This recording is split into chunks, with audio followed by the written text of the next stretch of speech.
I often say that learning to grow plants from seed is kind of like learning to make Indian food. It's kind of intimidating at first to get started, and there are so many things that need to come together in order for it to almost have that perfect harmony and for you to have great success. But then once you get the hang of it, there is no stopping you. You become a total boss and you can turn out dish after dish, just like you can turn out seedling after seedling. Hey folks, if we haven't met before, my name is Tara. I garden in the Bay Area, and this is episode 3 of my seed starting masterclass. This is the episode where we're actually going to start planting seeds because guess what? It is 10 to 12 weeks before my last frost date, which is end of March. Today is middle of January. So I better get to it, and I hope you will too. So check out my other episodes. I will put a link to it somewhere here as well as at the end of this video. I've got 2 episodes already. One is on prepping and planning, basically figuring out what you're going to be planting over the next 10 to 12 weeks. And then the next episode is all about starting your indoor seed station. So the seeds in this particular episode may be the ones that some people may consider a little bit tricky, but it's mostly because of the timing. Number one, they've got to stay in your house for 10 to 12 weeks because that's how long they need to be planted before your last frost. And then, secondly, many of them are triggered by certain signals in the environment, and that causes them to wake up from their dormancy. So, I will tell you, if you can master these seeds, this is like the turning point in you gaining confidence in starting seeds. And really, it's not all that hard once you understand some of the basics. So, in today's episode, we are going to be covering how to wake up those stubborn seeds. I'll also talk about my favorite seed starting mix. I make my own, and it's really, really easy. And then I'll include some sowing techniques that you can start developing skills for early on. And that will actually prevent a lot of the common mistakes that early seed starters make. And then finally, I'm also going to include some crops that do need to be started now, but not necessarily from seeds. Now, most seed issues or seed starting issues happen even before you start planting because there are a lot of factors that need to come together after you plant the seed in order for them to wake up and start to grow. So, things like light, things like temperature, things like moisture content, all of these things play a huge role in waking up that sleeping seed. Now, I have covered all of these things in my prior episode on setting up your indoor grow station. But just know that seeds want to grow, right? So Mother Nature actually builds in a lot of things that will give the seed a second and a third chance to grow, even if the environment around it is kind of messed up. So, for example, these are nasturtium seeds. These are peach melba nasturtiums, one of my favorite flowers. And they have a super hard coat. So, what that means is, even if they do get wet in the rain, if the temperature and things around are not quite there yet, they will remain dormant for a while and they won't go bad, right? The hard seed coat prevents the moisture from rotting it too easily. And that's why the most resilient of them all, weed seeds, come back year over year. They lay dormant in the soil until the conditions are right. So, say you mix up the soil and the seeds come out to the top and they're now exposed to light and they're like, hey, now we can wake up and germinate. So, seeds can live for many, many years. But that brings me to my next point. The number of years that the seed can live for is limited. So, for example, these seeds are all packed for 2025, so I'm pretty sure that they will germinate. But I've got a lot of older seeds, seeds that I've collected for many, many years. And in order to make sure that they germinate, I need to actually put more seeds in because every year they start to get a reduction in their germination rate. So the first year they may all germinate, the second year maybe, 75% may germinate, the third year it's 50%, and so on and so forth. And it drastically reduces after that. The other thing is it also takes a lot longer for them to germinate, is what I have found. So if you've got fresh seed, they may germinate, say, for example, brassicas in a couple of days. But if you've got old seed, it can take a week, a couple of weeks. So a lot of things have to do with the freshness of the seeds. So as much as possible, use the freshest seeds. If you're saving seeds from last year, use those. Don't use the ones that you saved 3 years ago. Use the ones that you saved most recently because they will have the best germination rate. And eventually you can just toss those old seeds in your compost. Now, not all seeds are created equal. The nasturtiums that I shared with you earlier, they can survive a little bit of getting moist and drying out without any problem.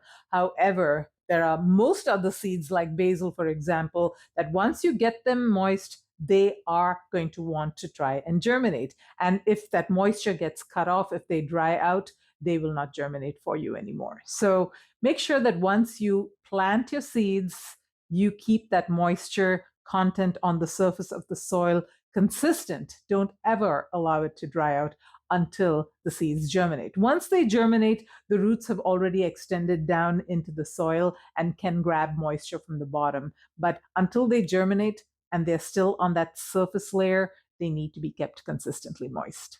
So, great germination is all about creating the right environment and not really trying to force results. But sometimes you kind of want to give Mother Nature a nudge and get those seeds germinated before they normally would outdoors. So, now let's talk about some techniques that you can use to wake up the seed before it is ready and then take care of it as if it were ready.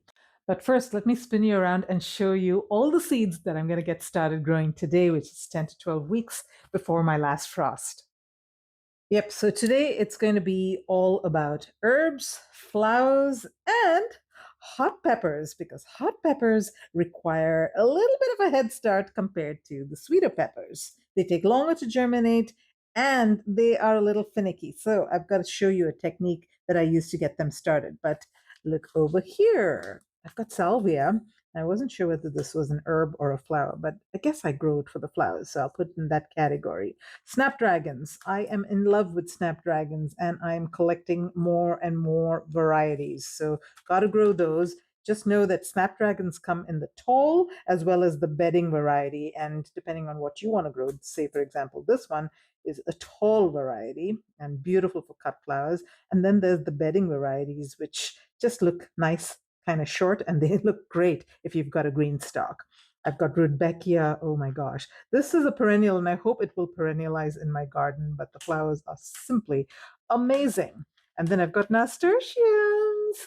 Now, I've already got nasturtiums in my garden, but I am adding more and more different colors. Cherry rose. I've never seen a pink nasturtium. Peach melba. I think it's going to look beautiful. And I've got a whole collection of darker colors here. I love the red shades, the red and the orange shades. So that's what this mix is about. And then let's move on to my herbs. I will be starting a bunch of basil herbs. I brought a couple over here just as a sample, but I like growing the purple basil varieties as well. And these are definitely warm season plants, so they will grow indoors, and you don't want to put them outdoors until after your last frost. Dill, on the other hand, is a cool season herb, but I like growing it in succession, so that's why I brought it here. And then cilantro. Cilantro is also a cool season herb, and you have to sow this in succession if you want it to not bolt in the Bay Area climate. It will bolt as soon as the weather starts to warm up a little bit. So I grow the slow bolt variety. This one over here is Santo and Calypso, two different very slow bolt varieties. And these, if you stay on top of chopping them and harvesting them regularly, and of course also succession planting them, you can have cilantro all the way through early summer. I'm actually going to try to grow them indoors this year, but there is a trick to make cilantro grow and germinate better and faster. So I'll show that to you today as well. And then there are my peppers. Now, peppers come in the ornamental type and then the utilitarian type. Let's put it that way. Like, for example, this is a jigsaw pepper. Look how pretty that is. Yeah, these are smaller variety peppers. That one, the fish pepper. Chinese five color can get pretty big, but these two are small plants. Actually, my black Hungarian also did not grow too tall, and I'm planning to grow these in my green stock. I've got another one. I call it the small pepper with black upward facing pods that turn red, green stock. So you can see this is from 2022 seeds that I saved, but pepper seeds last for years and years. So I'll just plant a few extras so that I can be guaranteed some germination. And after all, I just want maybe a couple of plants. KS white Thai. This is Kangstar white Thai. It's an actual white pepper. It's almost white, and it's just amazing and very tasty as well. So I want to grow that again this year. And then I've got the Bequino. I don't know how it's pronounced. Bequino. And these are great in pickles, but they're also very, very pretty, as you can see. So I've got the SRP Stripey, which is a Sugar Rush Peach with stripes. Again, a very pretty pepper. But all of these are in the hot category. And so are these. These are more the utilitarian cooking peppers, I would call them. Cayenne, I've got a Peruvian pepper, and then I've got the Jedi jalapeno. These are all very tasty peppers that I use in my cooking. But they're all hot peppers, and hot peppers take longer to germinate and they're much slower to grow. That's why you want to get them started much earlier than your sweeter peppers. So first, let's talk about seed dormancy. Now, dormancy is that time when the seed is sleeping and waiting for the right conditions to wake it up. I always think of it like my Alexa, or my Google Assistant. They're sleeping, but are they really sleeping? No, they're listening to you constantly. And just like that, your seeds are constantly listening and waiting for those cues to wake them up. So there are a few reasons why dormancy of seeds is so important.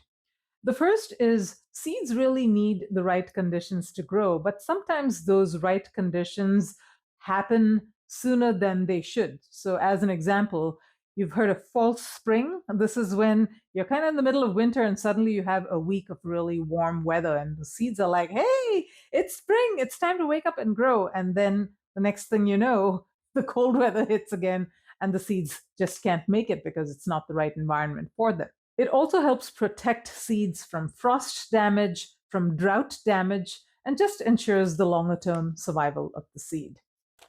Okay, so I don't want to get all sciencey on you guys, but I do want to discuss 3 different types of dormancy because I think it is important for the most common types of seeds that we start. So the first is physical dormancy, the second is physiological dormancy, and the third is morphological dormancy. Don't get scared. It's actually pretty simple, and it's important to know these because then you can figure out how to trick nature into waking up the seed. So first, physical dormancy.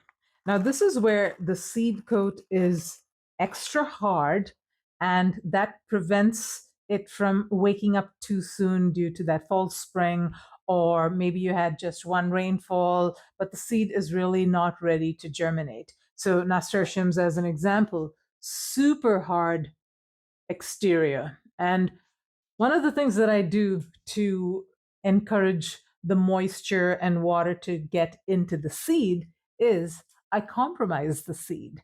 So all you need to do is take a nail file, bring it up close for you here, and then just file it a little bit, not too much. You don't want to destroy the seedling, but that really is good enough for the seed coat to be sufficiently compromised so that water gets in. And I do another step as well. I do soak the seed. So I will put it in a little thing of water, maybe for about 3 or 4 hours. You can leave it overnight, but not too much longer than that, because what starts to happen once the moisture starts getting into the seed is if you leave it in there for too long, the seed can drown, believe it or not, or it can start to rot because the water will start to develop all that microbial activity, and that will start to break down the seed coat and will also start to disintegrate the seedling if you leave it in for too long.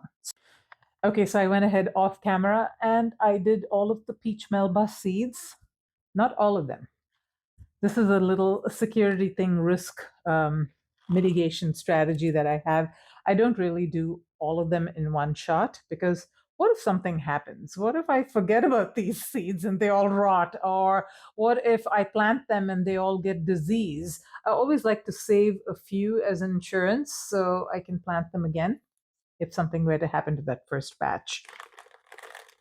Another thing that I do when I get them out in the garden is I plant them in different parts of my garden because In some places, they may succeed. In others, they may not. In some places, they may get pest damage. In other places, they may not. So I have all these little risk mitigation strategies that I build into my seed starting process. And so I've got upcoming episodes where I'm going to be talking about how to take care of your seeds indoors, how to plant them outdoors. I'll also be talking about what seeds I'm going to be starting at the 6 to 8 week time frame, and then again at the 2 to 4 week time frame. So tomatoes, peppers, eggplants, cucumbers, squash, all of that is coming up, and all kinds of tips and tricks loaded into those episodes. So definitely follow along if you're interested.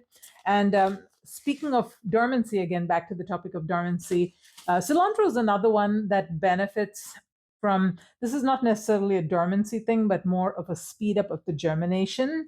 Now, cilantro is a little bit tricky for some people to start. I didn't realize how tricky it was until I started trying to grow it myself. And I have developed a strategy that is no fail to grow cilantro successfully every time. And I grow it in succession. So I plant a lot of cilantro. We use it a lot in our Indian cooking. So I will put a link to a dedicated episode if you're interested in cilantro particularly. But just real briefly, I do soak cilantro seeds as well before I plant them, because that really helps them absorb the moisture, trigger that germination. And also, it because the cilantro seeds are kind of thick and absorbent, it helps keep the seeds moist if you pre-soak them, versus having them go out there and dry out and you forget to water them, and then a lot of seeds get wasted that way. So yeah, definitely soak your cilantro seeds. I know some people talk about getting a rolling pin and kind of crushing them and all of that. I have tried that. It's horrible. I mean, a lot of the seeds will die. I mean, you're crushing it with a rolling pin, right? So you will have some success because you are, again, compromising that seed coat, but soaking it works really, really well, you guys. Okay, let's talk about the next type of dormancy, which is physiological dormancy. Now, since we're talking about herbs and flowers today, especially perennial flowers, this type of dormancy is very, very common. And how to break it is really important to know. But before we do that, you may be wondering, hey, what seeds should I be starting for my particular climate, growing zone, or my particular climate? And the best way to do that over here, I'm in the Bay Area, but the best way to do that is to look into your local Master Gardener chapter. So most of the universities, the state universities, have a chapter that focuses on master gardeners. It's usually an extension program.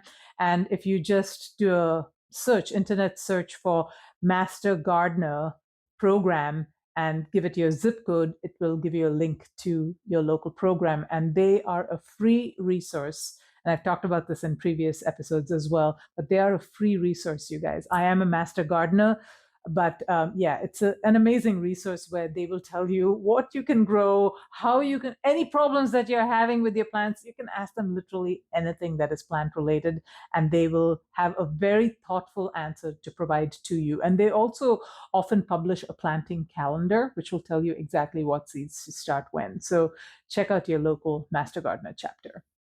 Okay, so physiological dormancy. So this is where the seed has certain inbuilt inhibitors to its growth, and certain conditions need to be true in order for those inhibitors to stop inhibiting the seed from growing, and also growth hormones get created. So specifically, I want to address something called cold stratification, because certain seeds need cold temperatures for a period of time in order for them to wake up and in order for them to get past those growth inhibitors. So, a lot of herbs benefit from this, particularly the mint family. So, things like thyme, oregano, rosemary, catmint, things like lavender, all benefit from cold stratification. So, this is where you put the seeds into a moist environment, and I'll show you in just a second how to do that.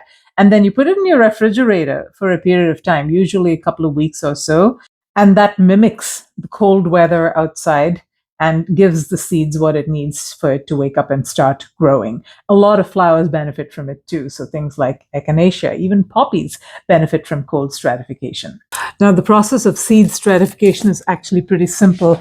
Over here, I've got Bells of Ireland, and I always recommend that you read the seed package or the website for the seed if it's an herb or a flower, because very often it'll tell you whether or not it needs cold stratification. Like over here, it actually says start indoors, cold stratify for 2 to 4 weeks before 6 to 8 weeks before your last frost. So, in other words, 2 to 4 weeks plus 6 to 8 weeks. So, 10 to 12 weeks is what we are looking for the cold stratification and then the planting process. Now, I've never grown Bells of Ireland before.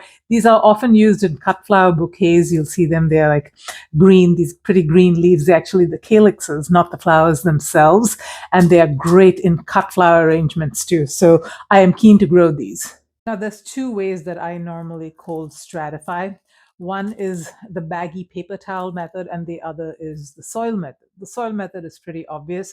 You get a little bit of potting soil, you put the seeds in it, the soil's got to be moist, and then you ziplock it and you put it in a dry part of your fridge for whatever length of time. And very often they'll start growing as well, and you see those little roots start to emerge. The other method is the Baggie method with the paper towels. Now, one problem with the paper towel method, even though it's much easier to see the seeds and the germinating seeds than it is in soil, the problem with it is when the roots start growing, if you don't catch it on time, the roots will grow into the paper towel. So the way that I kind of get around that is I actually use a coffee filter. Now, the coffee filter is a little bit more difficult for the roots to penetrate.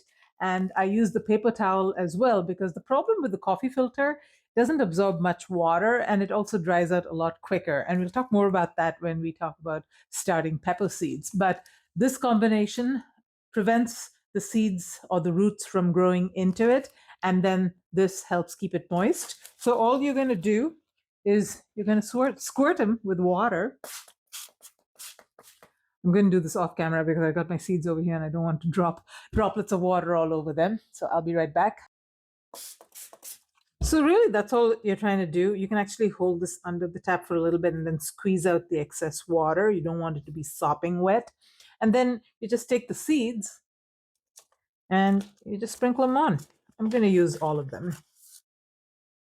Not too many. Nice large seeds. And then you're going to fold it up so that it fits in your Ziploc bag. That's it. I'm going to pop this in the top shelf of my refrigerator where it's nice and dry, and I will check on it in a couple of weeks. Now, I did this cold stratification for my Lewisia seeds, actually. They're a very, very pretty succulent-like plant that are supposed to be a little bit difficult to germinate, but I had great success germinating them. And all I did was exactly what I just showed you. I put it in the fridge. And then after a couple of weeks or so, maybe actually more like a month, I took it out and the roots were all growing. And yeah, it was ready to actually get planted. So I planted it up and they are all growing so nicely. I am so excited to grow Lewisia. So while I'm here, let me also show you some of the other things I've got growing in this lovely Vego Garden grow station. And then we'll get back to the last dormancy type. And we've got a lot of things to plant. And I also want to show you the non-crop items that I'm going to be planting, particularly sweet potatoes and ginger. And I've also got some potatoes that are chitting. So I'm going to show you how I do all of that. So this is my lovely 4-tier grow station. I've got lettuce growing here, you guys. This was a volunteer lettuce that I put in over here. And I was thinking, hey, I'll just pull it out and plant some cilantro later. But this thing grew amazingly well. I can't tell you how many times I've harvested it and looks prettier and prettier each time I harvest from it after a few days. Got some lovely cilantro that I've started growing here. Now, one thing about cilantro, I like growing it in mass, but then I also like to grow separate plants because I've noticed that when you grow individual plants, they actually produce a lot of leaves. So I'm growing both. And then I've got safflower that I'm growing for the first time. I don't know whether you guys have grown safflower before, but it's a lovely orange flower. You know, safflower oil, well, that's the seed that it comes from. And then I'm growing blanket flower, red variety. Usually, the native one that I think we have growing here is orange and yellowish kind of thing, but this is red. So keen to grow this as well. I think it'll grow really well in my Mediterranean climate. Lettuce again. This is butter crunch lettuce, and I'm growing it in an herb planter. This is a self-watering herb planter, and oh my goodness, it's growing so fast. Now I've got some interesting flowers that I've got going here. This is coleus. It's not a flower, it's a leaf, and you can't see them, but they actually have, some of them have started sprouting. I'm growing a Lisianthus. Now this one I'm probably most excited about because it's supposedly one of the most difficult flowers to start from seed. And since I consider myself a seed starting boss, I am trying for the first time, I'm trying to grow Lisianthus. And the seedlings are so tiny, you can't even see them. I'll actually put a little picture of the seedling with my finger next to it, but they're super, super tiny. Believe me, they're there, but you can't see anything. And this algae that you see here, I'm going to show you a little trick that will prevent it. I didn't do it with the Lisianthus, and because of that, they need light to germinate. Because of that, the algae is growing. But yeah, I'll be keeping a close eye on that. And then right at the bottom here, I have got a bunch of cuttings. These are actually petunia cuttings that I took from my garden before the frost came and killed everything. And I've got daisies. These are painted daisies. So easy to grow from cuttings. I grew them from seed actually, and I was chopping them off because they're in my green stock and I don't want them to get too tall. But I took all of the cuttings and I planted them, and every single one of them took and is growing. Anyway, back to our seed starting station. My other grow station that I showed you how to set up in the previous video is all rearing to go for my new seeds that I'm going to be planting today. So glad to finally put this one to use. Okay, the last kind of dormancy is what's called morphological dormancy. Now, this is where the seed or the little seedling, the embryo, which is inside the seed before germination, has not even completely developed and needs time to develop inside the seed before it can germinate. So typically, these seeds take pretty long to germinate. Examples are carrots, parsley, the Apiaceae family. They have morphological dormancy. And the way that I usually germinate them is I do the same thing that I did with the bells of Ireland, which is I cold stratify them. But I do know that they're going to take a long time to germinate. And so you got to keep them moist throughout that period. So be prepared for a good couple of weeks at least of having the seeds sit on the soil before they can germinate. Because remember, that little embryo inside, it still needs to become a real seedling and then start to grow. So going to do the same cold stratification process for this. And additionally, I will just need to be on top of making sure that it's very nice and moist until it germinates. All right, let's go ahead and plant up some seeds. I want to show you how I start my hot peppers because there's a technique involved. And I'm also going to show you some techniques to keep the soil moist and the seeds also prevent them from getting that algae on the top that I just showed you with the Lisianthus. But before we do that, let's talk about seed starting mix. So first, let's talk about some of the properties that seed starting mixes should have that are maybe different than your regular potting mixes or raised bed mixes, all those other mixes, right? So first off, because seeds are usually very tiny, the mix that you use to start them needs to be fine. It can't be full of wood chips and bulky ingredients that are going to come in the way of the seeds being able to push through. They're tiny seeds, they don't have that much energy. So it has to be a good, fine mix. And then, secondly, and very importantly, the seed starting mix should not bring diseases into your house. Now, we know that growing outdoors, there's all kinds of other factors that are going to come into play and keep all of the diseases and the pests and things all sort of balanced out. But when you're growing seeds indoors, you are in effect locking all of those other good factors outside and bringing the bad factors in, namely the humidity, the compost maybe that you're using in your mix, the soil life, etc., which are great outdoors, but indoors they just are not balanced, and as a result they may take over your environment and kill off your seeds. One example particularly of a disease that takes out a lot of people's seedlings, and this is very common with beginners, is something called damping off disease. Now, damping off disease is a fungal disease, and basically it grows on the surface of the soil and around your seedlings. And the way that you find out that you've got damping off disease is suddenly you see all your seedlings just sort of falling over and dying. And the fungal activity basically is eating away at the young emerging seedling.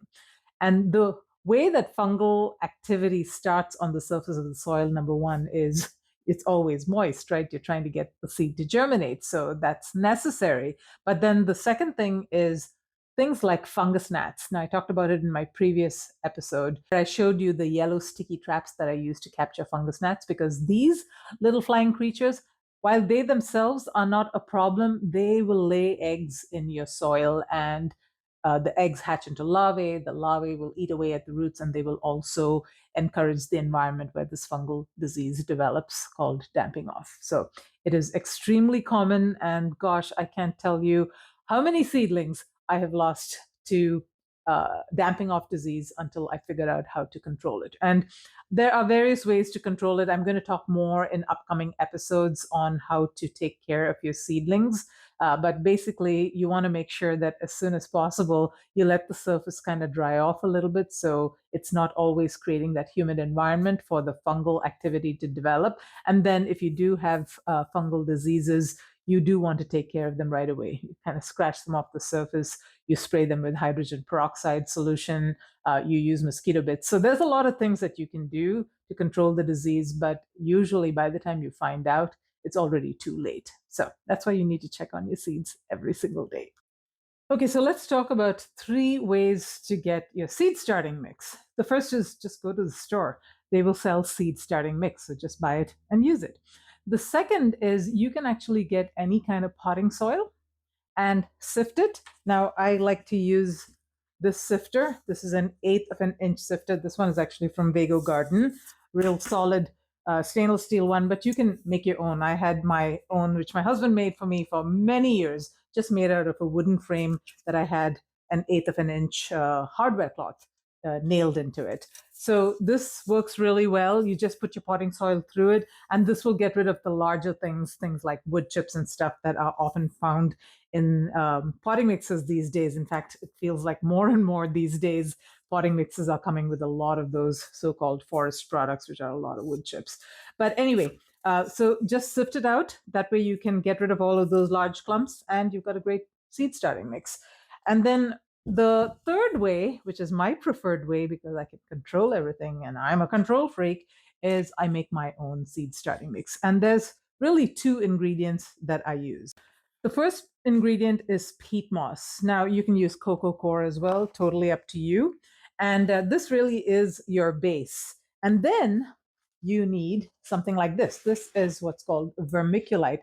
Now, this is a volcanic product, and this is what it looks like. It's really lightweight, and the properties that it provides to the soil, it's 2 kinds of properties. One is it adds that lightness and aeration to the soil, which is so important for healthy roots. And then the second thing is it actually holds on to a little bit of moisture. So it helps keep the soil moist. Now, peat moss is also good at retaining moisture, but it does tend to get a little bit compacted. And so the vermiculite really helps separate it out and keeps it nice and fluffy. Another thing about peat moss is if you let it dry out, it can get hydrophobic, which means that it will actually resist water the next time you try to water it. Now, the hydrophobic nature of peat moss is really not much of a problem with seed starting because we're staying on top of our game and making sure that our soil is consistently moist, right? And this is the texture that you really want your seed starting mix to be.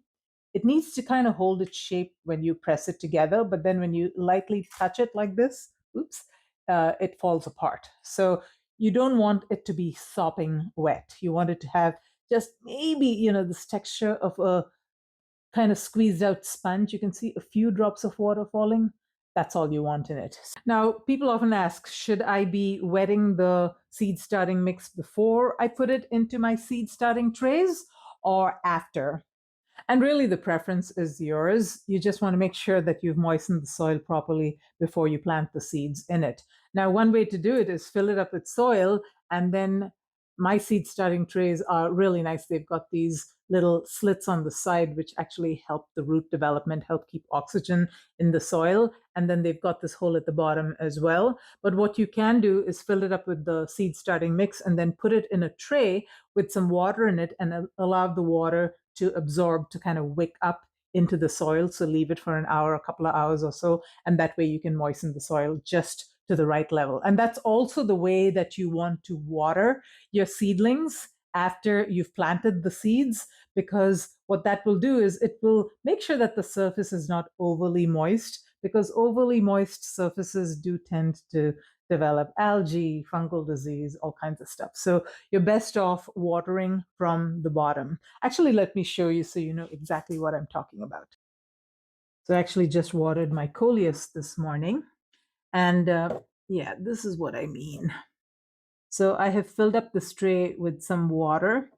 Now, you want to leave it for a couple of hours and then you actually want to go and empty the water out. I just haven't gotten around to it. You don't want it to stay in water. That's just not good for the soil, not good for the seed as it starts to grow roots into it. So you want to get rid of that water after you've watered it. And the way that you know that it's time to water, there's usually a couple of cues. Number one, the seed starting tray gets a little bit light. The moisture in the soil is what keeps it heavy. But if it's feeling really light, that's a very good sign. The other sign is, you see how dark colored the soil is? Well, soil that is dry is actually much lighter colored. So you can tell from the color of the soil that it is starting to dry out. Okay, so let's plant some pepper seeds. Now, as I told you, pepper seeds have a little bit of a special thing going on with them in that they require warmth to germinate. It makes a huge difference to the speed of germination. And the hotter the pepper, the longer it takes to germinate. So all the more reason we're planting hot peppers today. We are going to be using a heat mat for our germination of our seeds. Now, I've got 3 varieties here that are the cayenne orange, Jedi jalapeno, which I grew last year for the first time, very, very large and delicious jalapeno pepper. And then I've got a Peruvian pepper, which a friend of mine gave me last year. It's an orange pepper. Oh my gosh, it was so fruity and a little bit hot. So I absolutely loved it. I'm going to grow at least 2 or 3 of those plants this year. They take a long time for the peppers to ripen, so I want to get a head start on them. And because these were saved from seeds from last year, 2025, I can be sure that their viability is fairly high. So these seeds are really tiny, so you don't want to plant them too deep. The rule of thumb is usually twice the size of the seed should be the depth at which they are planted. So that looks about right. I just used a pencil to make a little teeny tiny hole, and then you cover them up. And that's it. Your seeds are planted. Gently, gently tamp down. Now, I'm going to go ahead and do the rest of these, but I do want to remind you that when you plant seeds, always, always, always have a label, because guess what? You are definitely guaranteed going to forget what you planted where. So have your labels ready. And I forgot to make the little holes here, but that's okay. These seeds don't need to be planted too deep. It does really matter when you think about things like bean seeds, for example. Oh my gosh, if you don't get the depth right, the whole seed pops out with roots and all from the soil. So you want to plant it twice the size of the seed is the depth that you want to go to. And then to prevent that damping off thing from happening, you want to put a little bit of vermiculite on it. Oh, I forgot one thing. You do want to squirt it in just a little bit. Don't squirt too hard. You don't want to dislodge the seeds that you just planted. And yeah, just cover it up with a little bit of vermiculite. So peppers do need heat to germinate. So I am going to be using a heat mat. And I'm also going to be using this humidity dome. Now, if you don't have a humidity dome, just put a plastic bag over it, something like that, to keep the nice humid environment for the seeds. And you definitely want a heat mat if you want faster germination. Now, these seeds are fresh seeds. They are 2024, 2025, so I know that they are going to germinate, and they're going to germinate fairly quickly, maybe in about a couple of weeks or so. But these peppers, on the other hand, are much older. They're at least 3, 4 years old. And while pepper seeds do last a number of years, I want to make sure that I get at least a couple of plants each. And the way that I do that is I pre-sprout. So like I said earlier, I've put it on this damp coffee filter. I'm going to fold it up, and then I will wrap it in a moist paper towel, just like that. Going to put it in my Ziploc bag. Don't forget to label. Seal it up nicely. And again, you're going to be putting it on the heat mat to germinate. Now, this is going to be in contact with the heat. So while that's a good thing in that it's getting lots of nice warmth, it also can get a little too hot. So I actually will put it on some kind of tray like that, just to give it that little bit of buffer, because it does tend to get very hot. And I have noticed in the past that things dry out very quickly inside the Ziploc bag if I put it directly on the heat mat. But it's actually not too hot for the pepper seeds to germinate. For other seeds, not so much, but peppers can take the heat. No pun intended. So I'll be coming back and checking maybe in about 4 or 5 days. It definitely won't germinate before that. And as soon as I see that teeny tiny root coming out, I'm going to take it and transfer it carefully into some soil. I'll put back that humidity dome. It will take a few days before the shoot actually comes out because, as I mentioned before, it first develops that strong root that grows downward before it actually pushes those leaves out. All right, I'm going to be planting up my flower seeds now. Now, for flower seeds, I think the most important piece of advice that I can give you is check to make sure whether or not they need light to germinate, because many flower seeds are itty bitty tiny, almost dust-like in size. And most of those teeny tiny seeds do need light to germinate. Think about how nature does it. Just kind of drops the flower seeds on the soil and then they germinate, right? If they get buried too deep, no, they're not going to be able to push through that soil and come up. So yeah, definitely make sure if it doesn't say on the packet, do check online as well, just double check. And there are vegetables too that need light to germinate. Case in point, lettuce. Lettuce needs light to germinate, you guys. So if you're having trouble sprouting lettuce seeds, that's probably why. And the way you want to do it is just take a few, sprinkle them on the surface, just on the surface, just like that. There we go.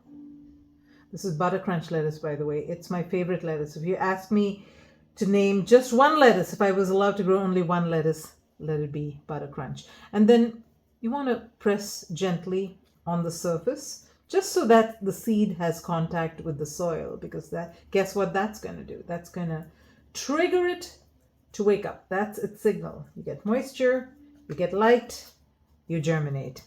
And then, of course, I always put this vermiculite. Now, you may ask, hey, doesn't vermiculite cover up that light thing? No, not really. You know, you're just putting a light layer on it.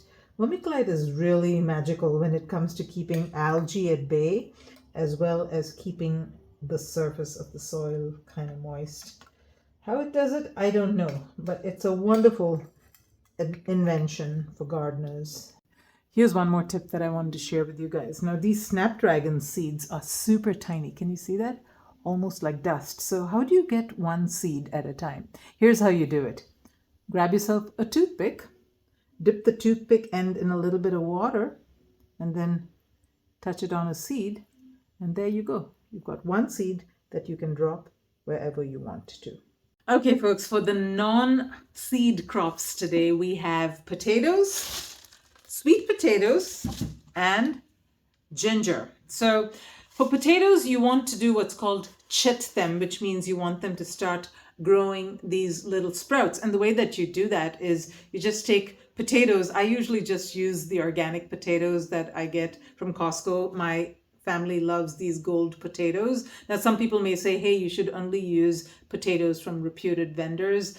The way I look at it is that, farmers are growing these things in mass. Would they really have diseased soil and diseased potatoes? So I'm just going to trust the process. I've used these potatoes for years very successfully, and all you need to do is take them out of the bag. They were sitting in my closet. They've already started chitting themselves. They do that all the time, these organic potatoes.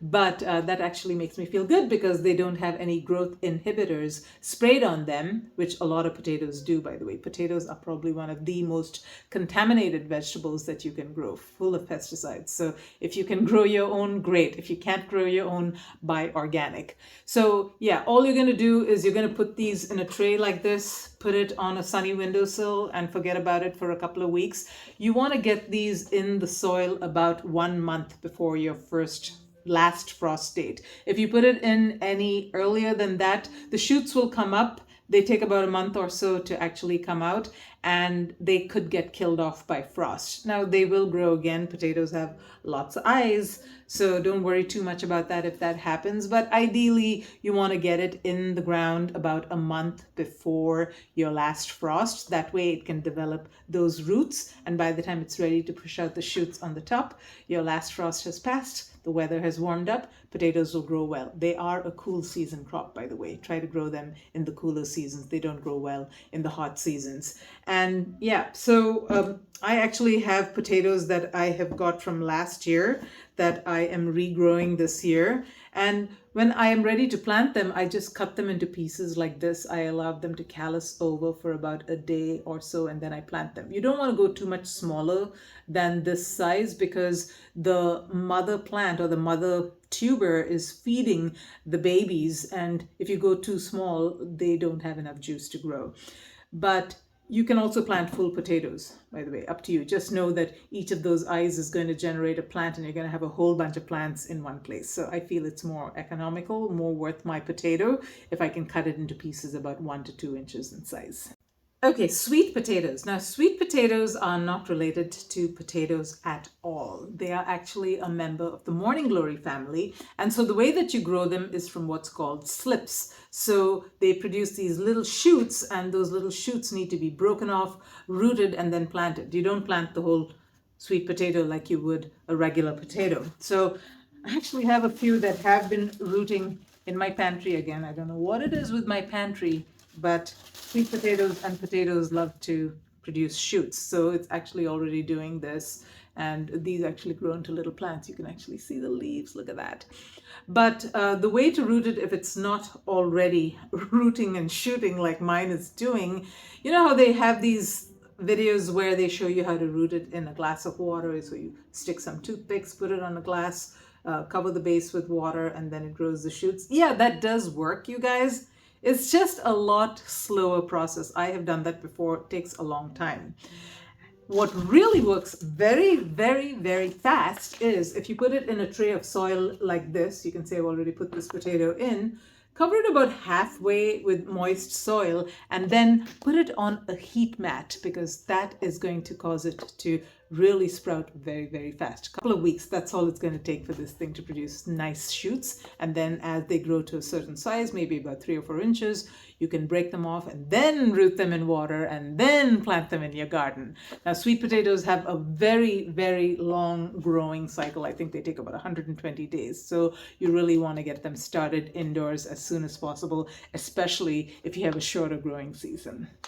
And the last one I'm going to be talking about today is ginger. Now, ginger is a rhizome and it grows horizontally. So you want to plant it just like you did with the sweet potatoes, but I would cover the ginger with a little bit of soil.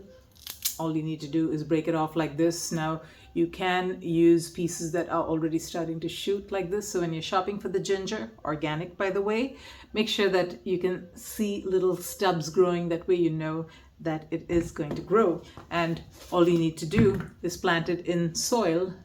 I already planted these, but yeah, just bury it in some soil, cover it up, make sure that the soil is nice and moist, put it on a heat mat, and just wait for it to sprout. Now, I did put a humidity dome on these. It really makes a big difference to have some humidity. You can just put a plastic bag, transparent plastic bag over them. You don't need a humidity dome. I just had those, so I'm using them. Okay, folks, so that's it with episode 3. Now I've got 4, 5, 6, and 7 coming up, and they will be every Monday at 1 p.m. Pacific. So turn on your notifications so you know when I've uploaded them. And if you want to see the prior episodes, I will put a link to the playlist somewhere around here. And check out the topics that I've got. If there are any questions that you have that you want me to address related to the upcoming topics in the video, definitely let me know in the comments below. And any other questions that you have about seed starting, do let me know in the comments. Share this with your friends, and I hope a lot more people grow from seeds. It is so much fun. Until next time, folks, live green and love your greens.